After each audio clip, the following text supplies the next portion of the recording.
Hey everybody, welcome back to the backyard orchard homestead project. All right, whatever you want to call it. We've had some major changes. We've been doing a lot of work in the yard the last couple of days since the last video, which has only been a few days since this started, and there's been some changes. So let's go ahead and take a look at all that. One of the major changes was the compost slash refuse area, if you will. This has gotten a complete overhaul, pulled everything out, start this whole thing over. And we're going to do, well, what I'm going to do is the 3-pallet composting system. And so I've got to start, and I've got it pulled out. It's still a bit of a mess back here. There was a lot of debris back here. But the fact that you can even get behind this shed is actually an improvement. As you did see, the greenhouse got moved. And it's back here now, filling out the end of this whole area's growth for the yard. Got all the trees moved. Had to get out the dolly and move these beasts, and it was actually surprisingly easy. Wasn't as hard as I thought. These two were going to be the worst, and they really weren't. This one was a lot heavier because I used a lot of sand in it. I ended up trapping some of the cilantro in here. So everything worked good. Moving this thing was kind of a nightmare with those big chunks of rebar that I have in here. So they don't look like much right there, but it's a 2 or 3 foot piece. I think it's a 2 foot piece. It's long, a lot longer than it looks. Whenever you try to pull these things out one at a time, and you have to have other people holding it, and it's kind of flimsy. You can see the bar is bent real bad back there now. It didn't take moving very well, but it did it good enough. As hard as it was to get this out of the ground, I now know, I mean, there was no way, even a tornado or something, it's just like, you'd have to rip all that apart. This stuff, it worked out pretty good for cheap greenhouse. The blueberries are, oh my goodness, they are about to literally explode with berries. This main cane, I guess, I don't know what you call that. If you can see, this thing is monstrous, and it's got most of this fruiting wood in the middle of this group. There's a secondary one here, and it's a massive head. This thing is looking great. There's 3 or 4 carpenter bees, which are a native style bee, not their honey style bee, pollinating all of these, and they've been doing it for the last couple of days as these bells open on the blueberry flowers. And let's see, there they are. I don't know if y'all can even see them. There you go. So those guys right there have been pollinating, and the neat thing is I'm going to show you where they were born, because I think I raised these. I say the word think because you can't know for sure, but someone gave me one of the native bee houses, and right before I started shooting a video, there was one of those on it, and there's a whole bunch of nests you can see. So basically I think this is where they're coming from, which is great. They're out here before the honeybees pollinating the blueberry flowers, which seem to open a little earlier than most things, and they're very pretty. Blueberry bells, that's what I call them. Look, you can see there's quite a number, so that could be, every one of those flowers is a potential piece of fruit. So that's a nice little cluster of blueberries right there. And you can see there's got to be thousands of flowers. And it's not even done. There's the larger groups, and then there's things that are just now bud swelling, which is interesting. So this is looking real good. And there goes the little mason bees. Carpenter bee, mason bee, couldn't tell you which kind. It looks like a blue bottle fly, but it's a bee of some sort. We got a little guy. Oh wow, we got real lucky on that one. Are y'all seeing? Yep, there he goes, pollinating it. Wow. Perfect. Okay. And there's the other ones clouding around. They're following in, look. So, nifty neato thing. This is the other mulberry tree I mentioned in some other videos that was hidden amongst all the debris going on back here. This is where I hit it with a weed eater a long time ago. You can see how it grew, took the damage, and has regrown, and then it kind of shot up a stalk. I'm going to choose what I want out of that, and I think I'm going to keep the most funky, twisted part of it and get it to grow up and out this way and away from the composting area. So that's cool. Some of the debris I still haven't dealt with.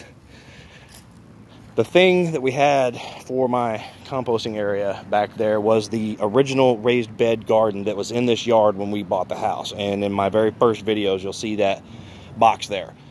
So this wood was used for that box. I reclaimed it, used it for the compost area, and now we're pulled that all apart and starting a different system, and we're going to use reclaimed pallets, and we're reclaiming that wood for a third use over here.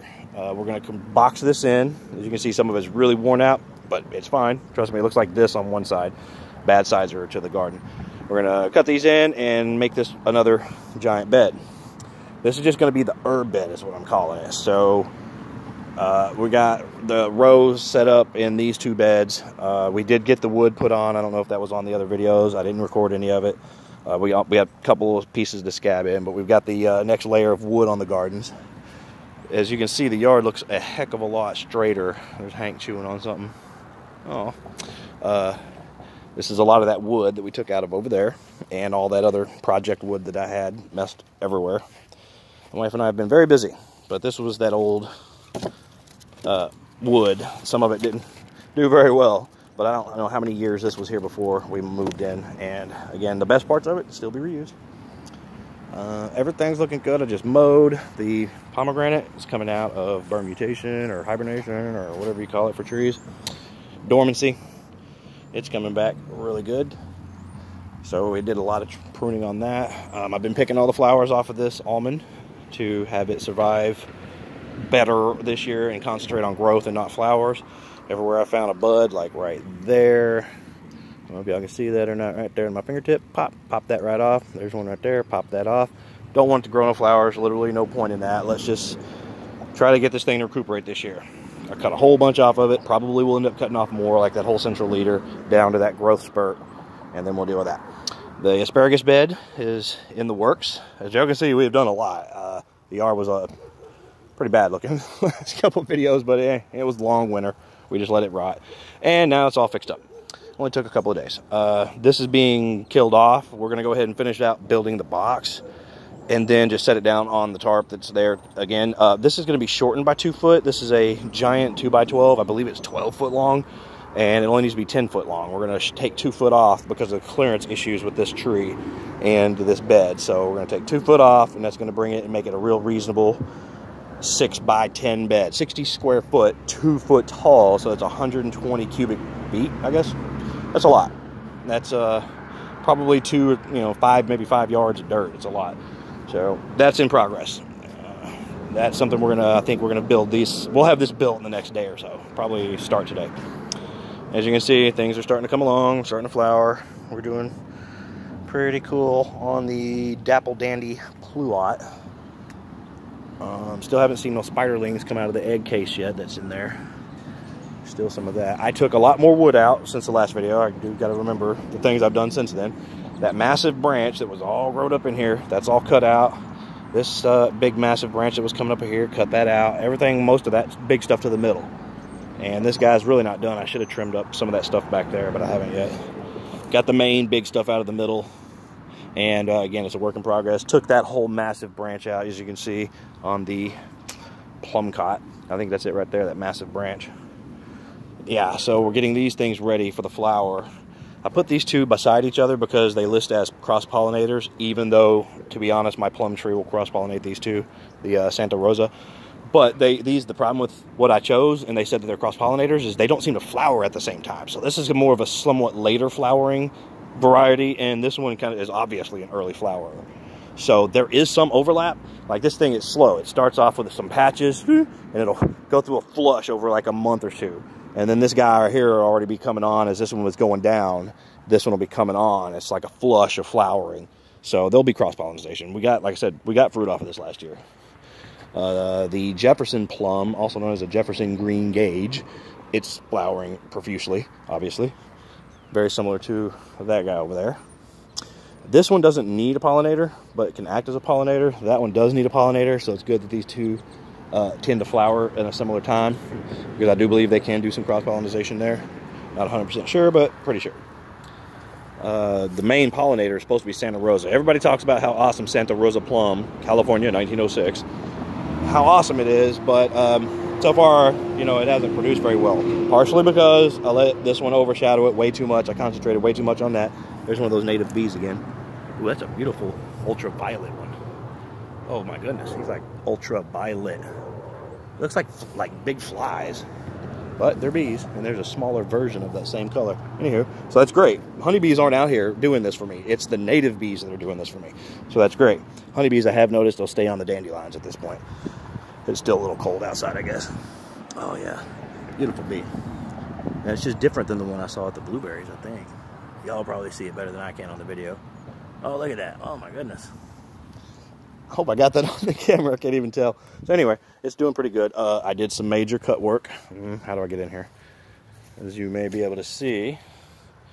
Oh, I mean, that's pretty obvious even without pointing at it. Yeah, all that came out. It had been trimmed back before, as you can see, the older cut back. Again, working out the middle. Literally no reason for that. I'm having, well, I mean, watch. It's hitting me in the head to even stand this close to show you. So, right, you know, that's just not accessible. So, keep it back out here. Concentrate the growth. Yeah, that's been an interesting patch. Hank has been acting like a chicken lately. If we move stuff, there's usually bugs under it. And just recently, he'll get to where he wants to, like, dig up the grub worms like the chickens do. It's weird. Just being Hank, I guess. Chewing up old wood. Some of the fig, cut back the fig real hard. I haven't chopped this up. Usually I'll throw stuff in here until I get a chance to come in and chop it into smaller, finer pieces. Chop that up into logs. But there's a lot of that from that. I did do some spraying on these. And I'm going to see if that works. Now, it's organic, I guess. It's copper. It's just liquid copper. As a anti-fungicide / it disrupts bacteria growth, I think. And it lists apples, fire blight, I guess, on apples and pears as something you can spray it with, or for. So I'm not worried about spraying just copper. It's just like a blue liquid. It doesn't even smell like poison. It's just like some greenish blue, Selsun blue looking dye. But you know, you dilute it in the gallon, have a little pump sprayer. And I was like, all right, great, I'll just do that. I did that. I soaked every bud, every square inch, every cut, every nodule. I think an important place to concentrate on is crotches, where bacteria tends to gather in these situations. Same thing with this. Use that one whole batch, and I soaked all of this. All this wood was completely saturated with that copper, whatever, fungicide stuff. And you know what? I'll see. Because see, look, there's still living growth. You guys, I think you could tell easily, that is a beautiful-ish, light greenish tan. That's healthy wood. It's when that disease kicks in, when this thing flowers, is the problem. You can see diseased wood. It's black. It's got little mottled patches. It's probably, yeah, it's dead. Well, that's not disease, that's dead. But you get my point. It don't look healthy. Look at this classic fire blight crouch. What do they call that? A shepherd's crook. So anyway, we're gonna see. I wouldn't be opposed to spraying that stuff because it's just copper. This looks like copper. Sawed this guy down, took off the big top, left the branch that was headed out this way, cut off some of its upper stuff, and again, keeping everything heading out that way. Didn't clean up everything, but I did take a big chunk out of this. This will fill up almost immediately, so don't worry about it looking bald right now. It does look a little ugly at the moment, though. Did cut that back and get it ready to cut back some of that stuff that gets so far in the back I can't get to it hardly. Another big branches back there. Did mow everything. Still haven't got anything going with that, but you know, work in progress. Other than that, I think that's pretty much it. This oh, let me show you real quick. There's some cilantro growing by the patio, and that's actually a carrot, a Danvers half-height carrot that's coming back for its second year. It should flower. This guy. So as you can see, they filled these in last year, and I have to assume that some of these ones that are punctured out are where some of them have launched this year. And those first ones we saw on the blueberries, that's the one I just saw on this just a while ago. So I don't know if that one was already starting to make a nest, or it was one that just hatched and was just kind of patrolling the area, trying to figure out what life's about. You know, look at that one off in there. I don't know if y'all can see, it's a great, looks like a fresh hole. And there's some that haven't emerged yet, maybe. So this worked. This actually worked. Ooh, this is scary. I gotta open this slow. Oh my god. Oh, okay. Whew. Oh yeah, I put my spiderlings in there. I forgot. That's what I did with them. Yeah, so wasps used this last year. That was inconvenient to be scared to walk by here and not worry about these dang wasps. But yes, I took care of them with something, aerosol and a lighter through these little vents. Instant, done. And these are spider cases that I took out of the yard when I was cutting down stuff. Hopefully some of them have hatched and they've just gone already.